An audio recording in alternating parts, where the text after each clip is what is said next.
సంవత్సరంలో ఎక్కువ రోజులు మంచుతో కప్పబడి మనుషులకు అందనంత దూరంలో ఉండే ఒక రహస్యమయ గుహ. కానీ శ్రావణ మాసం రాగానే లక్షలాది మంది భక్తులు తమ ప్రాణాలను సైతం లెక్క చేయకుండా హిమాలయాల్లోని ఈ అత్యంత కఠినమైన ప్రదేశానికి తరలివస్తారు. కేవలం ఒక్క దర్శనం కోసం, సైన్స్ని సైతం ఆశ్చర్యపరిచే, భక్తిని నిద్రలేపే ఆ ఒక్క అద్భుత దృశ్యం కోసం. అమర్నాథ్ ఈ పేరు వినగానే మనసులో ఎన్నో ప్రశ్నలు మొదలవుతాయి. అసలు ఈ గుహలో ఏముంది? ప్రతి సంవత్సరం ఇక్కడ మంచుతో శివలింగం తనంతట తానే ఎలా తయారవుతుంది? మనుషుల ప్రమేయం లేకుండా అది ఆకారాన్ని దాల్చుతుంది, పెరుగుతుంది, మళ్ళీ నెమ్మదిగా మాయమైపోతుంది. ఇది ప్రకృతి చేసే అద్భుతమా లేక దైవ సంకేతమా? అమర్నాథ్ వెనుక ఉన్న అసలు కథ ఏంటి? చరిత్ర పుస్తకాల్లో చెప్పినట్టు ఈ గుహను నిజంగానే ఒక ముస్లిం గొర్రెల కాపరి కనుక్కున్నాడా, లేక అది చరిత్రను మార్చడానికి జరిగిన ప్రయత్నమా? ఈరోజు ఈ వీడియోలో దీని వెనుక ఉన్న అసలైన నిజాన్ని తెలుసుకున్నప్పుడు మీరు ఖచ్చితంగా ఆశ్చర్యపోక తప్పదు. పురాణాల ప్రకారం సాక్షాత్తు పరమశివుడు పార్వతీదేవికి అమరత్వాన్ని ప్రసాదించే ఆ రహస్య కథను వినిపించిన ప్రదేశం ఇదే. మరి ఆ అమర కథ నిజంగానే ఉంటే అది ఇప్పటికీ ఏదో ఒక రూపంలో అక్కడ ఉందా? ఆ కథను ఎవరైనా విన్నారా? అలా విన్నవాళ్లు ఎవరైనా ఇప్పటికీ జీవించే ఉన్నారా? స్థానిక కథనాల ప్రకారం శివుడు ఆ కథ చెబుతున్నప్పుడు 2 పావురాలు అక్కడ ఉన్నాయట. ఆశ్చర్యకరమైన విషయం ఏంటంటే ఆ గుహలో ఒక తెల్లని పావురాల జంట నివసిస్తుందని, అవి ఎప్పటికీ చనిపోవని స్థానికులు నమ్ముతారు. 2015లో ఒక యాత్రికుడు తీసిన వీడియో గుహ లోపల 2 పావురాలు కనిపించాయి. ఇంకా విచిత్రం ఏంటంటే 1930 నాటికి పాత ఫోటోల్లో కూడా అవే పావురాలు కనిపించాయి. అమర్నాథ్ గుహ సంవత్సరంలో కేవలం 2 నెలలు మాత్రమే తెరిచి ఉంటుంది. మిగిలిన 10 నెలలు మూసేసి ఉంటుంది. మరి ఆ 10 నెలల పాటు ఆ గుహ లోపల ఏం జరుగుతుంది? మనుషులు వెళ్లడానికి ఎందుకు అనుమతి ఉండదు? గుహ మూసివేయడానికి ముందు లోపల ఏం జరుగుతుందో తెలుసుకోవడానికి ఒక వ్యక్తి సీసీటీవీ కెమెరాలు పెట్టినప్పుడు ఆ కెమెరాలో రికార్డైన దృశ్యాలు చూస్తే ఒళ్ళు గగురు పొడుస్తుంది. అసలు ఇదంతా నిజమేనా? ఈ గుహలో ఏదైనా దైవశక్తి దాగి ఉందా? సైన్స్ ఈ మంచు లింగం రహస్యాన్ని ఎందుకు ఛేదించలేకపోతోంది? ఈ గుహకు కైలాస పర్వతానికి లేదా పాతాళ లోకానికి ఏమైనా సంబంధం ఉందా? ఇక శేషనాగ్ సరస్సులో నిజంగానే శేషనాగు నివసిస్తున్నాడా? ఎందుకంటే గత కొన్నేళ్లుగా అక్కడ తమకు శేషనాగు కనిపించాడని చాలామంది చెబుతున్నారు. శివకోడి గుహలోకి వెళ్లిన వాళ్ళు తిరిగి రారన్న దానిలో నిజమెంత? ఇప్పుడు భారతదేశం అంతటా వినిపిస్తున్న ఏకైక నామం హర హర మహాదేవ్. దానికి కారణం శ్రావణ మాసం, అలాగే పూజలు జరుగుతూ ఉండడం, శివుని పురాతన ఆలయ యాత్రలు మొదలవడం. కేదార్నాథ్, అమర్నాథ్ యాత్రలు అంత సులభం కాదు. ఇక్కడ ప్రతి అడుగు భక్తుల భక్తికి పరీక్ష. కానీ చివరికి ఆ గుహలో అడుగు పెట్టగానే కలిగే అలౌకిక అనుభవం, మనశ్శాంతి, అలాగే తృప్తి, వీటికి ఏ మాత్రం తక్కువ కాకుండా ఉంటుంది. ఈ డాక్యుమెంటరీలో అమర్నాథ్ గురించి మీకు తెలియని ఎన్నో రహస్యాలు, చరిత్రలో దాచబడిన నిజాలు, మన హిందూ చరిత్రను మార్చడానికి జరిగిన ప్రయత్నాల గురించి తెలుసుకోబోతున్నాం. అలాగే వీడియో చివర్లో అమర్నాథ్ యాత్ర ఎలా చెయ్యాలి, ఈ జనన మరణ చక్రం నుంచి విముక్తి ఎలా పొందాలనే విషయాలు కూడా ఉంటాయి. So don't skip and don't miss it. Amarnath అనేది కేవలం ఒక గుహ మాత్రమే కాదు. ఇది వేల సంవత్సరాల నుంచి వస్తున్న రహస్యాల సమ్మేళనం. జమ్మూ కాశ్మీర్ రాజధాని శ్రీనగర్ నుంచి సుమారుగా 135 కిలోమీటర్ల దూరంలో సముద్ర మట్టానికి 13,600 అడుగుల ఎత్తులో ఈ పవిత్ర గుహ ఉంది. ఇక్కడికి చేరుకోవడం సాహసంతో కూడుకున్న పని. ఎగుడు దిగుడు దారులు, చల్లని గాలులు, రాళ్లతో నిండిన కొండలు, వీటన్నిటికీ తోడు ఉగ్రవాదుల భయం. కానీ ఇక్కడకు చేరుకున్న వారిలో జీవితంలోనే అతిపెద్ద సత్యాన్ని తెలుసుకున్న అనుభూతి కలుగుతుందట. బయట నుంచి సాధారణంగా కనిపించే ఈ గుహ లోపల మాత్రం ఎంతో అద్భుతంగా ఉంటుంది. సుమారుగా 19 మీటర్ల లోతు, 16 మీటర్ల వెడల్పు, 11 మీటర్ల ఎత్తు ఉండే ఈ గుహలో జరిగే అతిపెద్ద అద్భుతం స్వయంభూ హిమలింగం. ఇది మనిషి చెక్కింది కాదు, ప్రకృతి సిద్ధంగా ఏర్పడిన మంచులింగం. అందుకే దీన్ని శివుడి యొక్క సజీవ రూపంగా చెప్తూ ఉంటారు. ఆషాఢ పౌర్ణమి నుంచి రక్షాబంధన్ వరకు చంద్రుడి కళలు పెరుగుతున్న కొద్దీ ఈ శివలింగం ఆకారం కూడా పెరుగుతుంది. శ్రావణ పౌర్ణమి నాడు సుమారుగా 10 అడుగుల ఎత్తుకు చేరుకుంటుంది. చంద్రుడు తగ్గుతున్న కొద్దీ లింగం కూడా నెమ్మదిస్తుంది. ఇక్కడ ఆశ్చర్యం ఏంటంటే ఈ లింగం తయారయ్యే మంచు చాలా గట్టిగా ఉంటుంది. కానీ గుహలో మిగతా చోట్ల ఉండే మంచు మాత్రం ముట్టుకుంటే కరిగిపోతుంది, రాలిపోతుంది. గుహ పైనుంచి పడే నీటి బిందువులే ఈ శివలింగాన్ని తయారు చేస్తాయి. పురాణాల ప్రకారం శివుడు పార్వతీదేవికి అమర కథ వినిపించింది ఇక్కడే. ఆ కథను వేరెవరూ వినకూడదని శివుడు తన వాహనమైన నందిని, తలపై ఉన్న చంద్రుణ్ణి, మెడలో ఉన్న పామును, పంచభూతాలను, చివరకు తన ప్రియమైన గణాలను కూడా గుహ బయటే వదిలేశాడట. అందుకే ఈ గుహను తీర్థాలకే తీర్థం అని పిలుస్తారు. ఇది కేవలం ఒక పుణ్యక్షేత్రం మాత్రమే కాదు, ఇది జీవితం, మరణం మరియు పునర్జన్మల లోతులను పరిచయం చేసే ఒక అద్భుత అనుభవం. ఇక్కడికి వచ్చే భక్తులు చేసేది సాధారణ యాత్ర కాదు. కొందరు కాలినడకన, మరికొందరు డోలీల్లో, ఇంకొందరు ఆ మంచులో చెప్పులు కూడా లేకుండా నడుస్తూ వస్తారు. కేవలం ఆ మంచులింగం యొక్క ఒక్క దర్శనం కోసం. అది సాక్షాత్తు శివుణ్ణి చూసిన అనుభూతి. మరి వృద్ధులు, అనారోగ్యంతో ఉన్నవాళ్లు, చిన్నపిల్లలు సైతం ఈ కఠినమైన యాత్రకు తెగిస్తారు. ఎందుకంటే జీవితంలో ఒక్కసారైనా అమర్నాథ్ దర్శనం చేసుకుంటే జనన మరణ చక్రం నుంచి విముక్తి లభిస్తుంది అనేది మనం చెప్పనవసరం లేదు. ఆ పరమశివుడు ఎప్పుడో చెప్పాడు. ఆ చలిగాలుల మధ్య వినిపించే గంటల శబ్దాలు, దిక్కులు పిక్కటిల్లేలా హర హర మహాదేవ్ అనే నినాదాలు, ఎదురుగా మంచు రూపంలో సాక్షాత్కరించే ఆ పరమశివుణ్ణి చూసి మనసు, మాట, ఆత్మ అన్నీ ఒక్కసారిగా తన్మయత్వంతో తలవంచుతాయి. సైన్స్ కూడా మౌనం వహించే చోట శివుడు ప్రతి ఏటా హిమరూపంలో భక్తులకు దర్శనమిస్తూ ఉంటాడు. అయితే మంచు కొండల మధ్య ఇంత ఎత్తులో ఉన్న ఈ అద్భుతమైన గుహను అసలు ఎవరు కనుక్కున్నారు? 16వ శతాబ్దంలో బూటా మాలిక్ అనే ఒక ముస్లిం గొర్రెల కాపరి ఈ గుహను కనుక్కున్నాడని చాలామంది నమ్ముతారు. ప్రచారంలో ఉన్న కథ ఏంటంటే, ఒకరోజు బూటా మాలిక్ మేకలు కాస్తుండగా ఒక సాధువును కలిశాడు. ఆ సాధువు అతనికి బొగ్గులతో నిండిన ఒక సంచినిచ్చాడు. ఇంటికి వెళ్ళాక చూస్తే ఆ బొగ్గులు వజ్ర వైడూర్యాలుగా మారిపోయాయి. సంతోషంతో ఆ సాధువుకి కృతజ్ఞతలు చెప్పడానికి వెనక్కి వెళితే అక్కడ సాధువుకి బదులు మంచులింగం కనిపించింది. అప్పట్నుంచి ఈ యాత్ర మొదలైందని చెబుతారు. కానీ ఇది కేవలం ఒక కథ మాత్రమే. ఇందులో నిజం లేదు.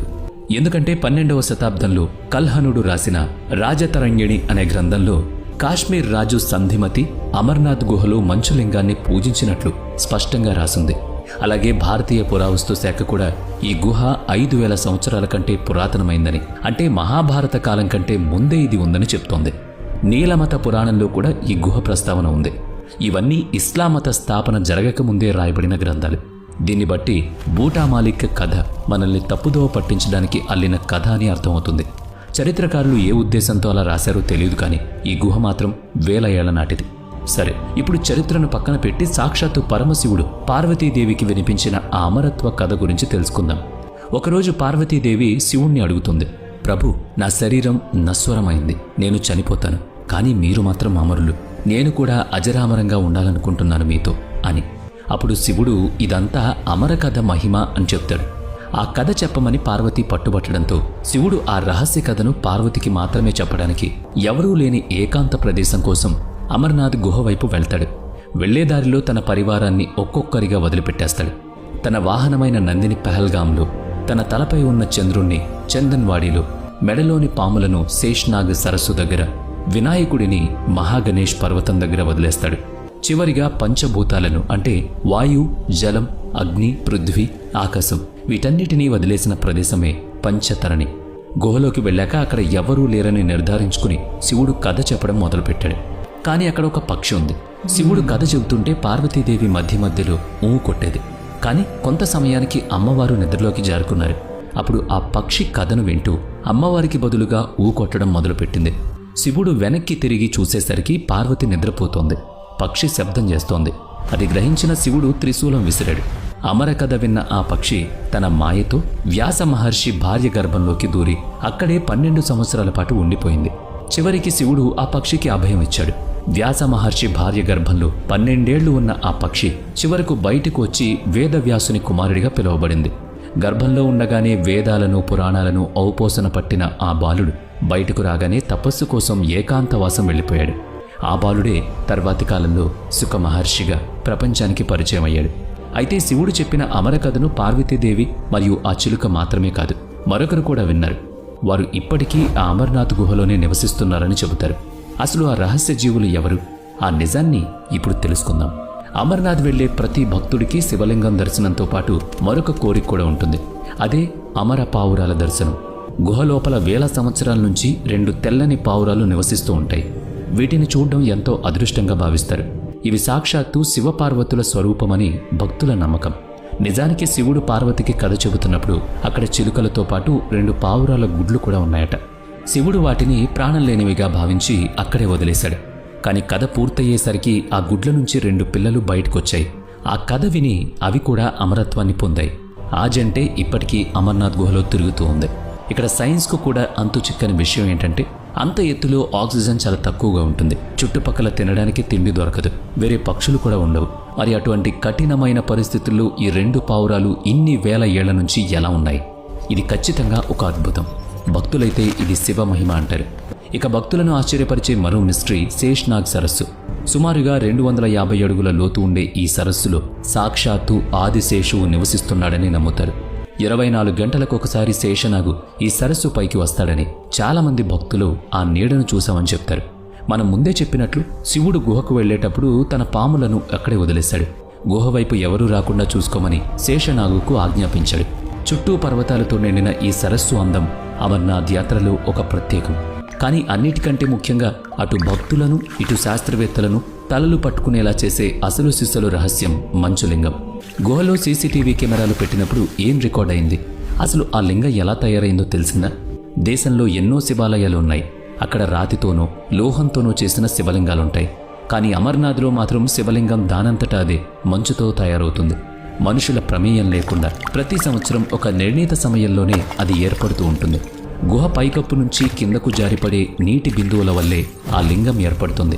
అయితే ఈ నీరు ఎంత చల్లగా ఉంటుందంటే నేల మీద పడగానే గడ్డకట్టి ఒక గట్టి మంచు బిందువులా మారుతుంది. ఈ ప్రక్రియ రాత్రింబవళ్లు జరిగి కొద్ది రోజుల్లోనే ఒక భారీ శివలింగం ఆకారంగా ఏర్పడుతుంది. కొన్నిసార్లు ఇది 12 నుంచి 18 అడుగుల ఎత్తు వరకు పెరుగుతుంది. ఇది చేతిలో పట్టుకుంటే కరిగిపోయే సాధారణ మంచు కాదు, వారాల తరబడి కరగకుండా ఉండే గట్టి మంచు. ఇక్కడే ఒక పెద్ద సందేహం వస్తుంది. సాధారణంగా మంచు గడ్డకట్టాలంటే ఉష్ణోగ్రత 0 డిగ్రీస్ లేదా అంతకంటే తక్కువ ఉండాలి. కానీ యాత్ర సమయంలో లక్షలాది మంది జనం రావడం వల్ల అక్కడ ఉష్ణోగ్రత 0 డిగ్రీస్ కంటే ఎక్కువగా ఉంటుంది.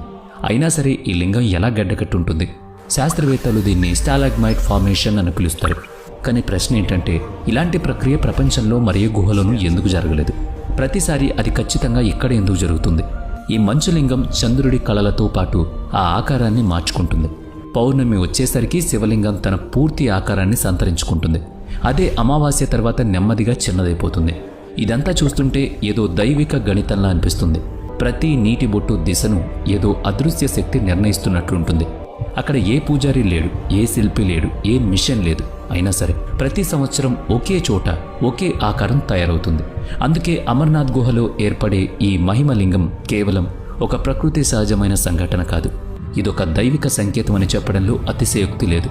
అందుకే లక్షలాది మంది భక్తులు మంచు తుఫాన్లను, ఎత్తైన కొండలను దాటుకుని ప్రాణాలకు తెగించి మరీ ఈ గుహను చేరుకుంటారు. ఎందుకంటే వారు ఇక్కడికి వచ్చేది ఏదో విగ్రహాన్ని చూడ్డానికి కాదు, సాక్షాత్తు ఆ దేవుణ్ణి చూడ్డానికి. ఈ హిమలింగం కేవలం మంచు ఆకార లేక శివుడి అమర ప్రతీకన? దీనికి సమాధానం సైన్స్ ఎప్పటికీ చెప్పలేకపోవచ్చు. సరే, ఇప్పుడు అమర్నాథ్ దర్శనం ఎలా చేసుకోవాలి, ఆ కఠినమైన దారులు ఎలా దాటాలి అన్నది తెలుసుకుందాం.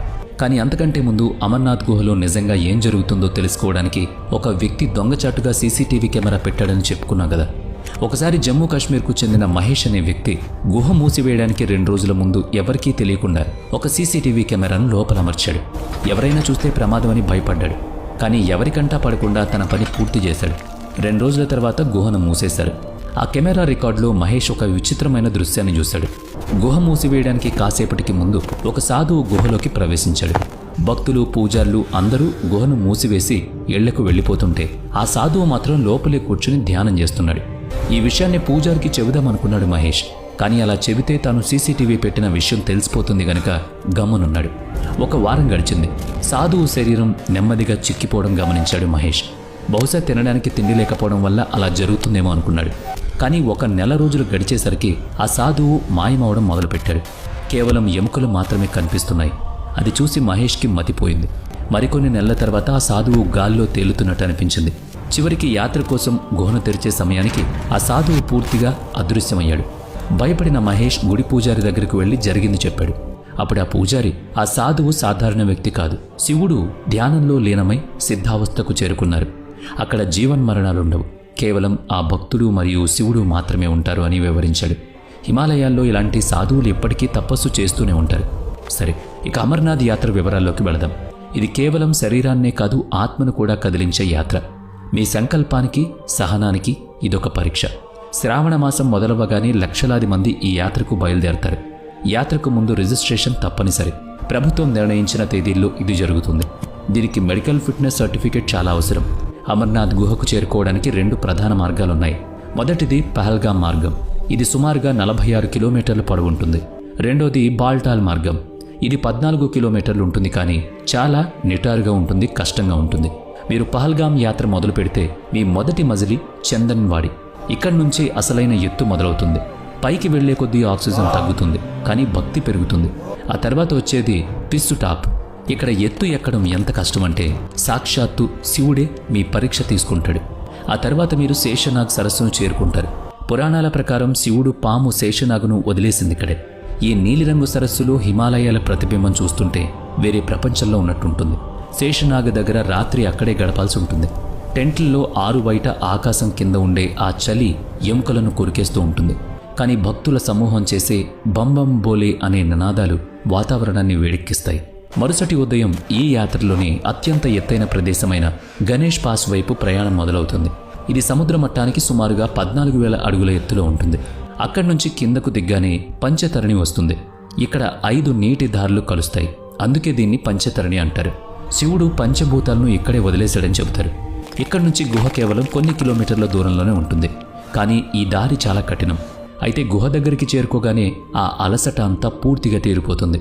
భారీ రాళ్ల మధ్య దాగి ఉన్న ఆ గుహ, దాని లోపల మంచుతో తయారైన శివలింగం వేల సంవత్సరాలుగా భక్తుల కోసం ఎదురు చూస్తున్నట్టుగా నిశ్శబ్దంగా, ప్రశాంతంగా, నిర్మలంగా ఉంటుంది.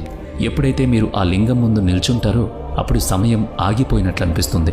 మీ శ్వాస నెమ్మదిస్తుంది, కళ్ళల్లో నీళ్లొస్తాయి. దేవుడు కేవలం పుస్తకాల్లోనే కాదు, ఇక్కడ మీ కళ్ళ ముందే ఉన్నాడని నమ్ముతారు. యాత్రలో వసతులుంటాయి, కానీ అవి పరిమితం. దారిలో టెంట్లు, మెడికల్ క్యాంపులు, అన్నదాన సత్రాలు, గుర్రాలు, పల్లకీలు అన్నీ ఉంటాయి. కానీ విపరీతమైన చలి, ఆక్సిజన్ కొరత, వర్షాలు, కొండచర్యలు విరిగిపడ్డం, ఇలాంటి ప్రమాదాలు అడుగడుగునా మీకు స్వాగతం పలకొచ్చు. అప్పుడు మీకు అర్థమవుతుంది, మీరు ఇప్పుడు నగరాల ప్రపంచంలో కాదు, ఆ శివుడి సన్నిధిలో ఉన్నారని. అమర్నాథ్ యాత్ర అనేది కేవలం కొండ ఎక్కడం కాదు సుమా, ఇది అహంకారం నుంచి భక్తి వైపు సాగే ప్రయాణం. ప్రతి అడుగులోనూ మీరు మీ లోపల ఉన్న బలహీనతలను వదిలేసి భగవంతుడికి ఒక అడుగు దగ్గరవుతారు. తిరుగు ప్రయాణంలో మీ శరీరంలో అలసట ఉంటుంది, కానీ ఆత్మలో ప్రశాంతత నిండుగా ఉంటుంది. ప్రతి సంవత్సరం శ్రావణ మాసం రాగానే మంచు కొండల్లో హరహర మహాదేవ్, భంబం బోలే అనే జయాకారాలు వినిపిస్తాయి. వేలాది మంది భక్తులు శివుడు మంచు రూపంలో వెలసిన ఆ రహస్య గుహ వైపు అడుగులు వేస్తారు. కానీ మీకు తెలుసా, ఈ భక్తి ప్రయాణంలో ప్రతి అడుగుతో పాటు మరొక నీడ కూడా వస్తుంది. అది భయం, ప్రమాదం మరియు ఉగ్రవాదం. గత 30 ఏళ్లుగా అమర్నాథ్ యాత్ర కేవలం ఆధ్యాత్మిక యాత్ర మాత్రమే కాదు, అది భక్తికి, ఉగ్రవాదానికి మధ్య జరుగుతున్న సుదీర్ఘ పోరాటంగా కూడా మారిపోయింది. శివుడు పార్వతికి అమరత్వాన్ని బోధించిన ఆ పవిత్ర ప్రదేశాన్ని కూడా ఉగ్రవాదులు ఎన్నోసార్లు రక్తసిక్తం చేశారు. మొట్టమొదటి దాడి 1993లో జరిగింది. అప్పటి నుంచి ఇప్పటి వరకు 14 సార్లకు పైగా ఈ పుణ్యభూమిపై ఉగ్రవాదులు అరాచకం చేశారు. కానీ ఈ దాడులన్నిటిలో దేశం మొత్తం కదిలించిన తేదీ అదే ఆగస్టు 1, 2000. ఆ రాత్రి కొండలపై వెన్నెల కాస్తోంది. భక్తులు తమ టెంట్లలో విశ్రాంతి తీసుకుంటున్నారు. అప్పుడే ఉగ్రవాదులు విచక్షణారహితంగా కాల్పులు జరిపారు. ఆ కాల్పుల్లో 32 మంది చనిపోయారు. అమర్నాథ్ చరిత్రలో ఇదొక చీకటి అధ్యాయం. ఆ తర్వాత 2017లో స్వామి దర్శనం చేసుకుని తిరిగి వస్తుండగా భక్తుల బస్సును ఉగ్రవాదులు టార్గెట్ చేశారు. తుపాకీ శబ్దాలతో హరహర మహాదేవ్ నినాదాలు అణచివేయబడ్డాయి. ఈ దాడిలో 8 మంది చనిపోయారు. అందులో మహిళలున్నారు. కానీ ఆ బస్సులో ప్రాణాలతో బయటపడిన వాళ్ళు చెప్పిన మాటలు వింటే మీ ఒళ్ళు గగురు పొడుస్తుంది. వాళ్ళు ఏమన్నారంటే, ఏది ఏమైనా సరే మేం మళ్ళీ దర్బార్కి వస్తాం. ప్రతి సంవత్సరం ఉగ్రవాదుల నుంచి బెదిరింపులు వస్తాయి. యాత్రను ఆపడానికి ప్రయత్నాలు జరుగుతాయి, కానీ ఇవేవి భక్తుల సంఖ్యను తగ్గించలేవు. పైగా ప్రతి ఏటా భక్తుల సంఖ్య పెరుగుతూ వస్తుంది. ఇది కేవలం యాదృచ్ఛికం అనుకోవాలా, లేక అమర్నాథ్ కృప అనుకోవాలా? తన భక్తులను ఆయన ఒక దర్బార్ వరకు రప్పించుకుంటున్నాడు. ఏ ఉగ్రవాది తూటా కూడా భక్తులను ఆపలేకపోతోంది. ఈరోజు భద్రతా దళాలు 24 గంటలు అక్కడ హరహర అంటూ కాపలా కాస్తున్నాయి. సిఆర్పిఎఫ్, ఆర్మీ, జమ్మూ కాశ్మీర్ పోలీసులు అందరూ కలిసి ఇప్పుడు ఆ మహాశివుడి రక్షకులుగా మారిపోయారు. అడుగడుగున చెక్ పాయింట్లు, డాగ్ స్క్వాడ్స్, డ్రోన్లతో నిఘా. అయినా సరే ఎక్కడో ఒకచోట ప్రమాదం జరుగుతూనే ఉంది. ఇలాంటి పరిస్థితుల్లో కూడా 70 ఏళ్ల వృద్ధురాలైన 18 ఏళ్ల కుర్రాళ్ళైన ఆగరు.